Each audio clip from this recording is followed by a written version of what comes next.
Park, চিড়িয়াখানা, জাদুঘর কিংবা সমুদ্র সৈকত নয়, ভ্রমণের উদ্দেশ্যে আজ আমি এসেছি একটি গার্মেন্টসে। কীভাবে গার্মেন্টস শ্রমিকরা তাদের সীমাহীন ধৈর্য এবং অক্লান্ত পরিশ্রমের মাধ্যমে প্রতিটি পোশাক অত্যন্ত নিখুঁতভাবে তৈরি করে থাকেন।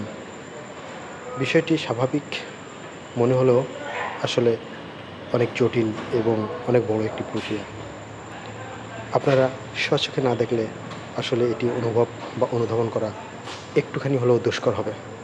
তাই আমি এই ভিডিওটি সংক্ষিপ্ত পরিসরে ঠিক এই উদ্দেশ্যেই করা, যাতে করে এই ভিডিওটির মাধ্যমে দেখে সামান্যতম হলেও আপনারা উপলব্ধি করেন যে প্রতিটি গার্মেন্টস শ্রমিক কতটা পরিশ্রমের মাধ্যমে তারা তাদের রুটি রুজি করে থাকেন এবং তারা আসলে কতটা পারিশ্রমিকের হকদার।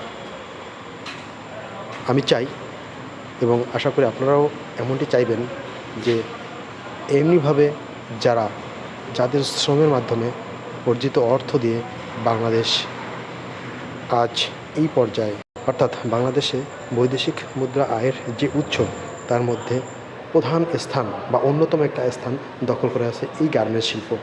তাই আমরা গার্মেন্টস শিল্পে কর্মরত প্রত্যেকটি শ্রমিককে সম্মান করি এবং তাদের কর্মকে সম্মান করি, তাদের শ্রমকে মূল্যায়ন করি এবং তাদেরকে মূল্যায়ন করি।